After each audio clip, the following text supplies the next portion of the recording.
Hi hello welcome back to my channel Goyta designers. ಹೇಗಿದ್ದೀರಾ ಎಲ್ಲರೂ? ಸಾರಿ, ಸ್ವಲ್ಪ ವಿಡಿಯೋ ಹಾಕೋದು ಲೇಟ್ ಆಯಿತು. ನಾನಿವತ್ತು ಬೀಡ್ಸ್ ಲೋಡಿಂಗ್ ಸ್ಟಿಚ್ ಇದೆಯಲ್ಲ, ಅದನ್ನು 3 ಟೈಪಲ್ಲಿ ತೋರಿಸ್ತಾ ಇದ್ದೀನಿ. ರೌಂಡು ಮತ್ತು ಸ್ಕ್ವಯರು, ಲೀಫ್ ಶೇಪಲ್ಲಿ. ನೋಡಿ, ಸ್ಟಾರ್ಟ್ ಮಾಡ್ತಾ ಇದ್ದೀನಿ. ರೌಂಡಲ್ಲಿ ಸ್ಟಾರ್ಟಿಂಗ್ ನೀವು ಥ್ರೆಡ್ ತೊಗೊಳ್ತೀರಲ್ಲ, ಒಂದು ಸೈಡಿಂದ ತೊಗೊಳ್ಳಿ, ಹೊರಗಡೆ ಸೈಡಿಂದ. ಮತ್ತು ಬೀಡ್ ಲೋಡ್ ಮಾಡುವಾಗ ಕ್ರಾಸಲ್ಲಿ ಲೋಡ್ ಮಾಡ್ಕೊಬೇಕು. ನೋಡಿ, ಫಸ್ಟ್ ನೀವು ಎಷ್ಟಾಗುತ್ತಷ್ಟು ಬೀಡ್ ಲೋಡ್ ಮಾಡಿಕೊಂಡು ಜಸ್ಟ್ ಇಟ್ಟು ನೋಡಿ. ಹೀಗೆ ಮೇಲ್ಗಡೆ ದಾರದಲ್ಲಿ ಬೆಂಡಾಗಿ ಬರಬೇಕು, ಮೇಲಿಂದ ಕೆಳಗವರೆಗೂ ಈ ಥರ ಬೆಂಡಾಗಿ ಬಂದು ಕೆಳಗಡೆ ಬಟ್ಟೆಗೆ ತಾಗಬೇಕು. ಇಷ್ಟು ಬೀಡು ನಿಮಗೆ ಅವಶ್ಯಕತೆ ಇರುತ್ತೆ. ಸ್ವಲ್ಪ ಕ್ರಾಸಾಗಿ ಲೋಡಿಂಗ್ ಸ್ಟಾರ್ಟ್ ಮಾಡಬೇಕು. ಓಕೆ, ಲೋಡಿಂಗ್ ಸ್ಟಾರ್ಟ್ ಮಾಡಿ ಅಲ್ಲೇ ಲಾಕ್ ಮಾಡ್ಕೊಳ್ಳಿ. ಪಕ್ಕದಲ್ಲಿ ಒಂದು ಲಾಕ್ ಸ್ಟಿಚ್ ಹಾಕಿ ಮತ್ತು ದಾರನ ಮೇಲ್ಭಾಗಕ್ಕೆ ತಂದು ಅಲ್ಲಿ ಸ್ಟಿಚ್ ಹಾಕ್ಕೊಂಡು ಆಮೇಲೆ ಲೋಡ್ ಸ್ಟಾರ್ಟ್ ಮಾಡಬೇಕು. ನೋಡಿ, ನೀವು ಲೋಡ್ ಮಾಡುವಾಗ ಬೀಡು ಈಗ ಫಸ್ಟ್ ಒಂದು 6 ಬೀಡ್ ಹಾಕಿದ್ರಿ ಅಂದರೆ ನೆಕ್ಸ್ಟು ನಿಮಗೆ 6 ಬೀಡೇ ಅವಶ್ಯಕತೆ ಬೀಳುತ್ತೆ ಅಂತ ಹೇಳೋಕ್ಕಾಗಲ್ಲ. ಬೀಡ್ ಕೂಡ ಸೈಜಲ್ಲಿ ಸ್ವಲ್ಪ ಡಿಫ್ರೆಂಟ್ ಎಲ್ಲ ಬರ್ತಾ ಇರುತ್ತೆ. ನೀವೇನು ಕೇರ್ ಮಾಡಬೇಕು ಅಂದರೆ ನೋಡಿ, ಸ್ಟಾರ್ಟಿಂಗಲ್ಲಿ ಈ ಕಡೆ ಸೈಡು ಬಟ್ಟೆಯಿಂದ ಆ ಕಡೆ ಸೈಡ್ ಬಟ್ಟೆವರೆಗೂ ಅಂಟ್ಕೊಂಡಿರಬೇಕು. ಬೀಡು ಫುಲ್ ಬೆಂಡಾಗಿ ಬರಬೇಕು. ಆ ಥರ ನೀವು ಫುಲ್ ಕಂಪ್ಲೀಟಾಗಿ ಹಾಕ್ಕೊಳ್ತಾ ಬನ್ನಿ. ನೋಡಿ, ಸ್ಟಾರ್ಟಿಂಗಲ್ಲಿ ನಾನು ದಾರನ ಫ್ಯಾಬ್ರಿಕ್ ಗ್ಲೂ ಹಾಕಿ ಅಂಟಿಸ್ಕೊಂಡಿದ್ದೀನಿ. ಪೈಪಿಂಗ್ ಥ್ರೆಡ್ ತೊಗೊಂಡಿದ್ದೀನಿ. ಸ್ವಲ್ಪ ಹುಷಾರಿಲ್ಲ, ವಾಯ್ಸ್ ಎಲ್ಲ ಚೇಂಜ್ ಆಗಿದೆ. ವಾಯ್ಸ್ ಓವರ್ ಕೊಡಬೇಕು ಅಂತಲೇ 4 ದಿನ ಕಳೆದ್ಬಿಟ್ಟೆ.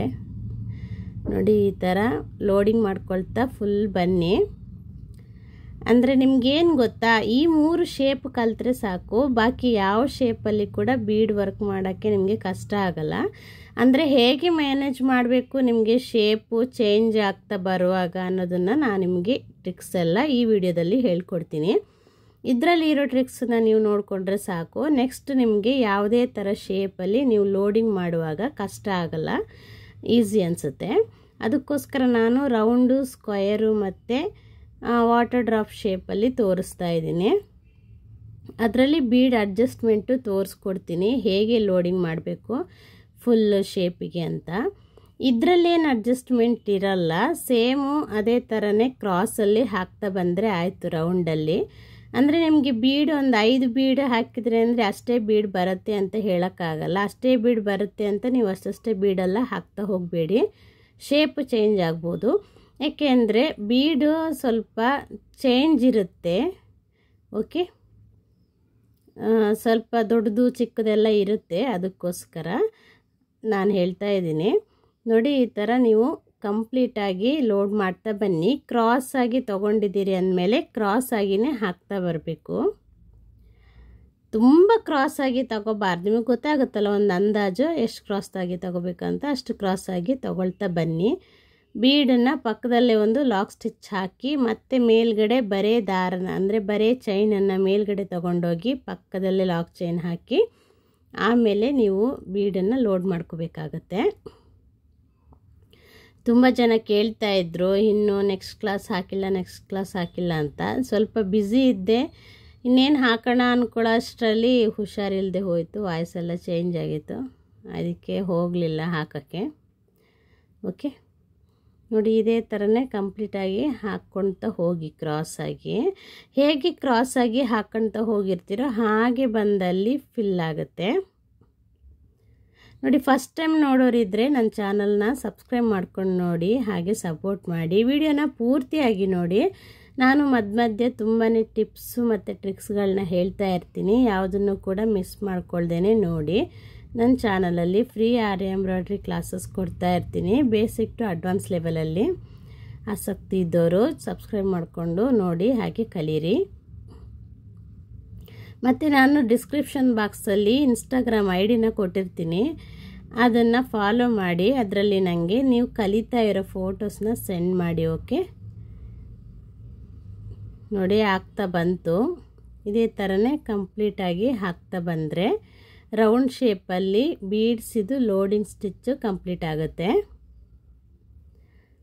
ನೋಡಿ, ಕ್ರಾಸಾಗಿ ತೊಗೊಂಡು ಬಂದರೆ ಅಲ್ವಾ, ಅದೇ ಥರನೇ ಕ್ರಾಸಾಗಿ ಕಂಪ್ಲೀಟ್ ಆಗುತ್ತೆ. ನೋಡಿ,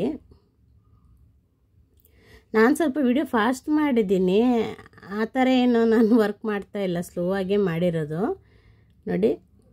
ಈಗ ಲಾಸ್ಟ್ ಲೈನು ಕೂಡ ಸೇಮ್ ಅದೇ ಥರನೇ ಕ್ರಾಸಲ್ಲೇ ಬಂದು ಫುಲ್ ಕಂಪ್ಲೀಟಾಗಿ ಫಿನಿಶಿಂಗ್ ಬಂದು, ನೀವು ಕೂಡ ಇದೇ ಥರನೇ ರೌಂಡ್ ಶೇಪನ್ನು ಟ್ರೈ ಮಾಡಿ. ಓಕೆ, ಈಗ ಸ್ಕ್ವಯರನ್ನು ಕೂಡ ಈ ಥರ ದಾರ ತಕ್ಕೊಳ್ಳಿ, ಪೈಪಿಂಗ್ ಥ್ರೆಡ್ ಮಧ್ಯಭಾಗದಿಂದ ತಕ್ಕೊಳ್ಳಿ ಮೇಲ್ಗಡೆಯಿಂದ.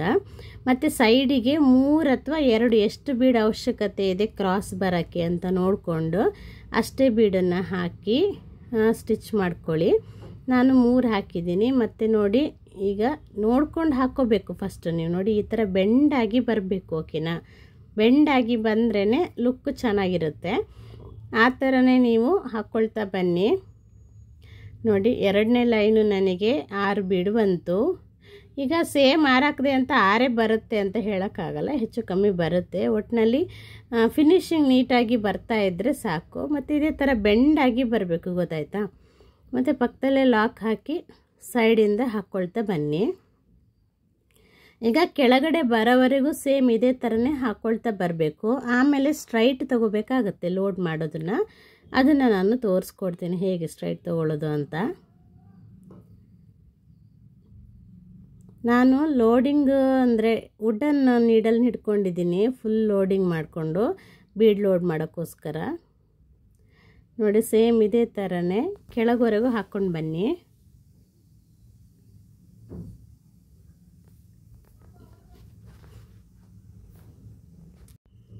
ಕೆಳಗವರೆಗೂ ಸೇಮ್ ಇದೇ ಥರನೇ ಎಷ್ಟು ಬೀಡ್ ಅವಶ್ಯಕತೆ ಇದೆ ಅಷ್ಟು ಬೀಡನ್ನು ಫಿಲ್ ಮಾಡ್ಕೊಳ್ತಾ ಲೋಡ್ ಮಾಡ್ಕೊಳ್ತಾ ಬರಬೇಕು ನೀವು. ಓಕೆ, ಕೆಲವ್ರು ನನಗೆ ಕಳಿಸಿದ್ದೀರಿ, ಚೆನ್ನಾಗಿ ಕಲಿತಾ ಇದ್ದೀರಿ, ಚೆನ್ನಾಗಿದೆ. ಯಾವುದೇ ಸ್ಟಿಚ್ಚನ್ನು ಜಂಪ್ ಮಾಡ್ಕೊಂಡು ಹೋಗಬೇಡಿ, ಫಸ್ಟಿಂದ ಕಲಿತಾ ಬಂದರೆ ಕೈಯು ಚೆನ್ನಾಗಿ ಕುತ್ಕೊಳ್ಳುತ್ತೆ. ನೋಡಿ, ಈಗ ಎಂಡ್ವರೆಗೂ ಬಂದ್ವಿ ಅಲ್ಲ. ಈಗ ಏನು ಮಾಡಬೇಕು ಅಂದರೆ ನೋಡಿ, ಅಲ್ಲಿ ನಾವು ಸ್ಟ್ರೈಟ್ ತೊಗೋಬೇಕಾಗತ್ತೆ. ಸ್ಟ್ರೈಟ್ ತೊಗೊಬೇಕಂದ್ರೆ ನಾವು ಅಡ್ಜಸ್ಟ್ಮೆಂಟ್ ಮಾಡ್ಕೋಬೇಕಾಗತ್ತೆ. ನೋಡಿ, ಇಲ್ಲಿ ನಾನು ಫಸ್ಟ್ ಕ್ರಾಸಾಗೆ ತೊಗೊಳ್ತೀನಿ. ಈಗ ರಿಟರ್ನ್ ತೊಗೊಂಡು ಹೋಗುವಾಗ ಒಂದು 3 ಬೀಡನ್ನು ಆ್ಯಡ್ ಮಾಡಿಕೊಂಡು ಕೆಳಗಡೆಯಿಂದ ಆ್ಯಡ್ ಮಾಡ್ತಾಯಿದ್ದೀನಿ. ಚೆನ್ನಾಗಿ ನೋಡ್ಕೊಳ್ಳಿ, ಮೇಲ್ಗಡೆಯಿಂದ ಅಲ್ಲ, ಕೆಳಗಡೆಯಿಂದನೇ ಫಸ್ಟ್ 3 ಬೀಡನ್ನು ಹಾಕಿ ಮೇಲೆ ತೊಗೊಂಡೋಗಿ ಲಾಕ್ ಮಾಡಿಕೊಂಡು ಈಗ ಎಷ್ಟು ಬೀಡ್ ಅವಶ್ಯಕತೆ ಇದೆ ಅಷ್ಟು ಬೀಡ್ ಹಾಕಿಬಿಟ್ಟು ಸ್ಟ್ರೈಟಾಗಿಯೇ ನಾನು ಲೋಡ್ ಮಾಡ್ಕೊಳ್ತಾ ಇದ್ದೀನಿ. ನೋಡಿ, ಕ್ರಾಸ್ ತೊಗೊಂಡು ಹೋಗಲಿಲ್ಲ, ಸ್ಟ್ರೈಟಾಗಿ ತೊಗೊಂಡು ಹೋದೆ. ಇದು ಸ್ಕ್ವಯರ್ ಶೇಪ್ ಆಗಿರೋದ್ರಿಂದ ಕೆಳಗಡೆ ಸ್ಟ್ರೈಟಾಗಿ ನಾವು ಫಿಲ್ಲಿಂಗ್ ಮಾಡ್ಕೋಬೇಕಾಗತ್ತೆ. ಓಕೆ, ನೋಡಿ, ಕ್ರಾಸ್ ನಿಮಗೆ ಯಾವ ಶೇಪ್ ಬರಬೇಕೋ ಆ ಶೇಪಿಗೆ ತಕ್ಕ ಹಾಗೆ ನೀವು ಅಡ್ಜಸ್ಟ್ಮೆಂಟ್ ಮಾಡೋದನ್ನು ಕಲಿಬೇಕಾಗತ್ತೆ. ನಾನು ಒಂದು 3 ಬೀಡನ್ನು ಸೈಡಲ್ಲೇ ಹಾಕಿ ನಾನು ಸ್ಟ್ರೈಟಿಗೋಸ್ಕರ ಅಡ್ಜಸ್ಟ್ ಮಾಡಿದೆ. ನೋಡಿ, ನೀವು ಅದೇ ಥರನೇ ಅಡ್ಜಸ್ಟ್ ಮಾಡಬೇಕಾಗತ್ತೆ. ನೋಡಿ, ನಾನೀಗ ಒಂದು ಹಂತಕ್ಕೆ ಹೋಗೋವರೆಗೂ ಈಗ ಸ್ಟ್ರೈಟೇ ಹಾಕ್ಕೊಂಡು ಹೋಗ್ತೀನಿ. ನೋಡಿ, ಸ್ಟ್ರೈಟಾಗಿಯೇ ನಾನು ಲೋಡ್ ಮಾಡ್ಕೊಳ್ತಾ ಸ್ವಲ್ಪ ಕ್ರಾಸಾಗಿ ಬರಬೇಕಾಗತ್ತೆ. ತೀರಾ ಕ್ರಾಸ್ ಅಲ್ಲ, ಸ್ವಲ್ಪ ಕ್ರಾಸು. ಈ ಕಡೆ ಸ್ವಲ್ಪ ಕ್ರಾಸ್ ಬಂದರೆ ಮಿಡ್ಲ್ ಪೋರ್ಷನ್ ಆದ ನಂತರ ಆ ಕಡೆ ಕ್ರಾಸ್ ತಗೋಬೇಕಾಗತ್ತೆ ನೀವು. ಈಗ ಈ ಕಡೆ ಕ್ರಾಸ್ ತಗೊಳ್ತಿದ್ದೀರಲ್ವ, ಅದು ಮಧ್ಯಭಾಗ ಬಂದ ನಂತರ ಆ ಕಡೆ ಕ್ರಾಸ್ ತಗೋಬೇಕು. ನೋಡಿ, ಸ್ಲೋ ಆಗಿ ತೋರಿಸ್ತಾ ಇದ್ದೀನಿ. ಎಷ್ಟು ಬೀಡ್ ಅವಶ್ಯಕತೆ ಇದೆ ನೋಡಿಕೊಂಡು ಅಷ್ಟು ಬೀಡ್ ಹಾಕಿಬಿಟ್ಟು ನೀವು ಫಿಲ್ಲಿಂಗ್ ಮಾಡ್ಕೊಳ್ಳಿ. ತುಂಬಾ ಸುಲಭ, ಏನು ಕಷ್ಟ ಇಲ್ಲ. ಸ್ವಲ್ಪ ಪ್ರಾಕ್ಟೀಸ್ ಆಗೋವರೆಗೂ ಅಷ್ಟೇ. ಪ್ರಾಕ್ಟೀಸ್ ಆದ್ರ ಮೇಲೆ ಎಲ್ಲ ಈಸಿ ಆಗುತ್ತೆ. ಏನಂದರೆ ಅಡ್ಜಸ್ಟ್ಮೆಂಟ್ ಹೇಗೆ ಮಾಡ್ಕೋಬೇಕು ಶೇಪಿಗೆ ತಕ್ಕ ಹಾಗೆ ಅನ್ನೋದನ್ನು ಕಲ್ತ್ಕೊಂಡ್ಬಿಟ್ರೆ ನೀವು ಫುಲ್ ಆರಿ ವರ್ಕನ್ನು ನೀಟಾಗಿ ಕಲ್ತಾಗೇ ಲೆಕ್ಕ. ನೋಡಿ, ಶೇಪಿಗೆ ಅಡ್ಜಸ್ಟ್ಮೆಂಟ್ ಆಗಬೇಕಷ್ಟೇ. ನೋಡಿ, ಬೀಡು ಈಗ ನಾನು ಸ್ಟ್ರೈಟಲ್ಲಿ ಸ್ವಲ್ಪ ಕ್ರಾಸಾಗಿ ತಗೊಳ್ತಾ ಇದ್ದೀನಿ. ತೀರಾ ಸ್ಟ್ರೈಟು ಅಲ್ಲ, ತೀರಾ ಕ್ರಾಸು ಅಲ್ಲ, ಮಿಡ್ಲ್ ಪೋರ್ಷನಿಗೆ ಬರುತ್ತೆ. ಆಗ ಅಡ್ಜಸ್ಟ್ಮೆಂಟ್ ಮಾಡ್ಕೋಬೇಕಾಗತ್ತೆ ನೀವು. ಆ ಕಡೆ ಈಗ ಕ್ರಾಸಾಗಿ ಹೋಗಬೇಕಲ್ವಾ. ನೋಡಿ, ಮಿಡ್ಲ್ ಆಗ್ತಾ ಬಂತು.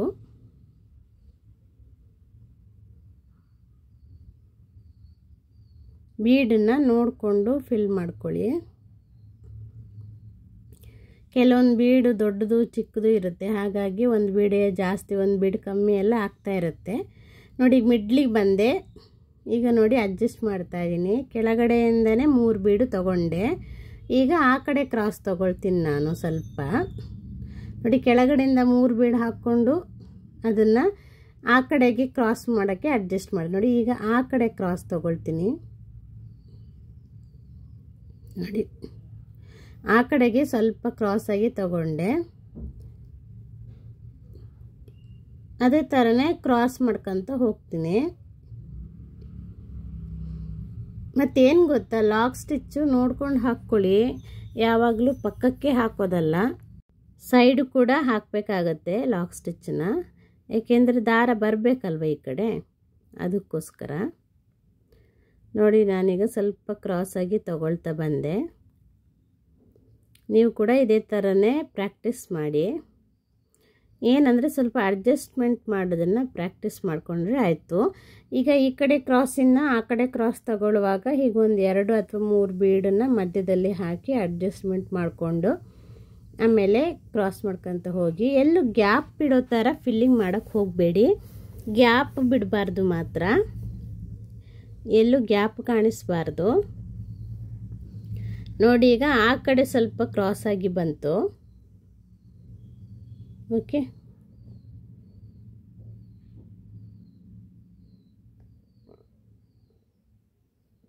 ನೋಡಿ ಆ ಕಡೆ ಕ್ರಾಸ್ ಆಗಿ ಬಂತು. ಈಗ ಸೇಮ್ ಅದೇ ಥರನೇ ಮೇಲ್ವರೆಗೂ ಕ್ರಾಸ್ ಆಗಿ ಹಾಕ್ಕೊಂಡು ಹೋಗಬೇಕು. ಇದು ಈ ಕಡೆಯಿಂದ ಕ್ರಾಸ್ ಇದ್ದರೆ ಅದು ಆ ಕಡೆಯಿಂದ ಕ್ರಾಸ್ ಬಂದರೆ ಮಾತ್ರ ಆಪೋಸಿಟ್ ಇರಬೇಕು ಕ್ರಾಸ್ಗಳು. ಆವಾಗಲೇ ಅದು ಲುಕ್ಕಾಗಿ ಕಾಣೋದು, ಫಿಲ್ಲಿಂಗ್ ಕರೆಕ್ಟಾಗಿ ಇರೋದು. ಕರೆಕ್ಟಾಗಿ ಫಿಲ್ಲಿಂಗ್ ಕಾಣಬೇಕು ಅಂದರೆ ಹಾಗೆ. ಇದು ಈ ಕಡೆಯಿಂದ ಕ್ರಾಸ್ ತೊಗೊಂಡ್ರೆ ಆ ಸೈಡು ಆಪೋಸಿಟ್ ಆಗಿರಬೇಕು ಕ್ರಾಸ್. ಓಕೆ, ಸೇಮ್ ಇದೇ ಥರನೇ ಆ ಕಡೆನೂ ತಗೊಳಕ್ಕಾಗಲ್ಲ. ಈ ಕಡೆ ತಗೊಂಡಿರೋದು ಸೇಮ್ ಆಪೋಸಿಟ್ ಆ ಕಡೆ ತಗೋಬೇಕು. ಅಂದರೆ ಒಳಗಿಂದ ನಾನು ತಗೊಂಡೆ ಅಲ್ವಾ, ಆ ಕಡೆನೂ ಒಳಗಿಂದನೇ ತಗೊತ ಬರಬೇಕು. ಕ್ರಾಸು ಕೆಳಗಡೆ ಇರಬೇಕು, ಹೊರಗಡೆ ಲೈನಿಗೆ. ನೋಡಿ ನೋಡಿ ಈ ಕಡೆ ಆ ಕಡೆ ಕರೆಕ್ಟಾಗಿ ಕಂಪ್ಲೀಟ್ ಆಗ್ತಾ ಹೋಗ್ತು. ಅಲ್ಲಿ ಎಡ್ಜಲ್ಲಿ ಏನು ಅಡ್ಜಸ್ಟ್ಮೆಂಟಿನ ಅವಶ್ಯಕತೆ ಬೀಳಿಲ್ಲ ನನಗೆ. ಈ ಸೈಡ್ ಮಾತ್ರ ಅಡ್ಜಸ್ಟ್ಮೆಂಟಿನ ಅವಶ್ಯಕತೆ ಬಿತ್ತು. ಅದೇ ಥರನೇ ಫಿಲ್ ಮಾಡ್ಕೊಳ್ತಾ ಹೋಗಿ ಎಂಡ್ವರೆಗೂ. ಓಕೆ, ನೋಡಿ ನಾನು ಮಿಡ್ಲು ಬರುವಾಗ ಸ್ಲೋ ಆಗಿ ತೋರಿಸ್ದೆ, ಈಗ ಸೈಡು ಫಾಸ್ಟ್ ಮಾಡಿದ್ದೀನಿ. ನೋಡಿ ಇದೇ ಥರನೇ ನೀವು ಫಿಲ್ ಮಾಡ್ಕೊಳ್ತಾ ಹೋಗಿ. ಕೆಲವರು ತುಂಬ ಚೆನ್ನಾಗಿ ಕಲ್ತಿದ್ದೀರಾ, ಡಿಸೈನ್ ಎಲ್ಲ ಹಾಕ್ತಾಯಿದ್ದೀರಾ, ತುಂಬ ಖುಷಿಯಾಗುತ್ತೆ, ತುಂಬ ಚೆನ್ನಾಗೇ ಮಾಡ್ತಾಯಿದ್ದೀರಾ. ಮತ್ತೊಂದು ಏನು ವಿಷಯ ಅಂದರೆ, ನೀವು ಫಸ್ಟ್ ಚೈನ್ ಕಲಿತು ಆಮೇಲೆ ಮಧ್ಯದ ಯಾವುದೋ ಒಂದು ಸ್ಟಿಚ್ ಕಲಿತೀನಿ ಅಂದರೆ ಆಗಲ್ಲ. ಯಾಕೆ ಅಂದರೆ ನಿಮಗೆ ಕೈ ಚೆನ್ನಾಗಿ ಕುತ್ಕೋಬೇಕು ಅಂದರೆ ಚಿಕ್ಕದೇ ಪ್ರಾಕ್ಟೀಸ್ ಮಾಡ್ಕೊತ ಬಂದಾಗ ನಿಮಗೆ ಡಿಸೈನಿಗೆ ಬರುವಾಗ ಚೆನ್ನಾಗಿ ಕೈ ಕುತ್ಕೊಂಡಿರುತ್ತೆ, ಪ್ರಾಕ್ಟೀಸ್ ಆಗಿಬಿಟ್ಟಿರುತ್ತೆ, ಚೆನ್ನಾಗಿ ಹಾಕ್ತೀರಾ. ಒಂದು ಚೈನ್ ಸ್ಟಿಚ್ ಕಲಿತೆ ಅಂತ ಹೇಳಿ ಡಿಸೈನ್ ಮಾಡ್ತೀನಿ ಅಂತ ಹೋಗಬೇಡಿ, ಬಟ್ಟೆ ಎಲ್ಲ ಹಾಳು ಮಾಡ್ಕೋಬೇಡಿ.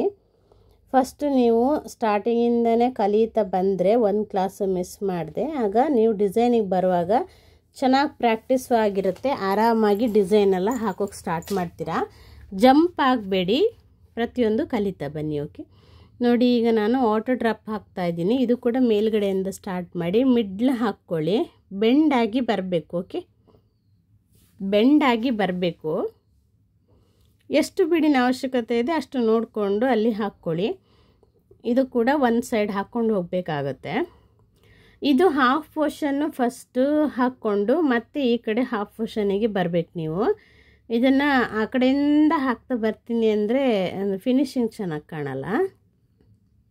ನೋಡಿ ಒಂದು ಸೈಡಿಂದ ಹಾಕ್ತಾ ಬನ್ನಿ, ಸ್ವಲ್ಪ ಹಾಗೇ ಕ್ರಾಸ್ ತಗೊಳ್ತಾ ಬರಬೇಕು. ನೀವು ಒಂದೇ ಸತಿ ಎಲ್ಲ ನೀಟಾಗಿ ಬರಲಿ ಅಂದರೆ ಬರಲ್ಲ, ಸ್ವಲ್ಪನೇ ಕ್ರಾಸ್ ಮಾಡ್ಕೊತ ಬನ್ನಿ, ಕ್ರಾಸ್ ಆಗುತ್ತೆ ಅದು. ಫಸ್ಟ್ ಇದು ಮಾತ್ರ ಸ್ಟ್ರೈಟಾಗಿ ತೊಗೋಬೇಕು, ನೀವು ಸ್ಟ್ರೈಟಾಗಿ ಬರಬೇಕಲ್ವ. ನೋಡಿ ಇದೇ ಥರನೇ ಕ್ರಾಸಾಗಿ ಹಾಕ್ತಾ ಬನ್ನಿ, ಬೆಂಡಾಗಿ ಬರಬೇಕು. ಓಕೆನಾ, ಬೀಡು ಥ್ರೆಡ್ ಮೇಲೆ ಬೆಂಡಾಗಿ ಬಂದು ಕೆಳಗಡೆ ಬಟ್ಟೆಗೆ ತಾಗಬೇಕು, ಆವಾಗಲೇ ಫಿನಿಶಿಂಗ್ ಚೆನ್ನಾಗಿ ಕಾಣೋದು. ಇದು ಕೂಡ ಹಾಫ್ ಪೋರ್ಷನ್ನು ಇದೇ ಥರನೇ ಫಿಲ್ ಮಾಡ್ಕೊಂಡು ಬನ್ನಿ. ಒಂದೇ ಸತಿ ಫುಲ್ಲು ರೌಂಡಾಗಿ ನಮಗೆ ಇದನ್ನು ಫಿಲ್ ಮಾಡೋಕ್ಕಾಗಲ್ಲ, ಅಂದರೆ ಫಿನಿಶಿಂಗ್ ಚೆನ್ನಾಗಿ ಕಾಣಲ್ಲ ಅಂತಷ್ಟೇ. ಪ್ರಾಕ್ಟೀಸ್ ಮಾಡಿದವರು ಅಥವಾ ನಿಮಗೇನಾದರೂ ಫಿನಿಶಿಂಗ್ ಸಮೇತ ಒಂದೇ ಸತಿ ಬಂತು ಅಂದರೆ ಹಾಕ್ಕೊಳ್ಳಿ, ಏನು ಪ್ರಾಬ್ಲಮ್ ಇಲ್ಲ. ಆದರೂ ಫಸ್ಟ್ ಕಲಿಯೋರಿಗೆ ಫಿನಿಶಿಂಗ್ ಹೇಗೆ ತರೋದು ಅಂತ ಗೊತ್ತಾಗಲ್ಲ ನೋಡಿ, ಹಾಗೆ ಸುತ್ತ ಬರುವಾಗ ನಿಮಗೆ ಪ್ರಾಬ್ಲಮ್ ಎಲ್ಲ ಆಗ್ಬೋದು. ಅದಕ್ಕೋಸ್ಕರ ಈ ಥರ ಟ್ರಿಕ್ಸ್ ಹೇಳ್ತಾ ಇದ್ದೀನಿ. ಫಸ್ಟು ಹಾಫ್ ಪೋರ್ಷನ್ನ ಫಿಲ್ ಮಾಡ್ಕೊಳ್ಳಿ. ನೋಡಿ, ಈ ಥ್ರೆಡ್ಡಲ್ಲಿ ನಾನು ಹೇಳ್ಕೊಟ್ಟಿದ್ದೆ ಅಲ್ವಾ, ಸಿಲ್ಕ್ ಥ್ರೆಡ್ಡಲ್ಲಿ ಸೇಮ್ ಅದೇ ಥರನೇ ಹಾಫ್ ಪೋರ್ಷನ್ನ ಫಸ್ಟು ಫಿಲ್ ಮಾಡ್ಕೋಬೇಕಾಗತ್ತೆ. ನೋಡಿ, ಇದನ್ನು ಫಸ್ಟ್ ಹಾಫ್ ಪೋರ್ಷನ್ನ ಫಿಲ್ ಮಾಡ್ಕೊಳ್ಳಿ. ಆಮೇಲೆ ಮತ್ತೆ ಮೇಲಿಂದ ಸ್ಟಾರ್ಟ್ ಮಾಡಿ, ಆಗ ನೀಟಾಗಿ ಬರುತ್ತೆ.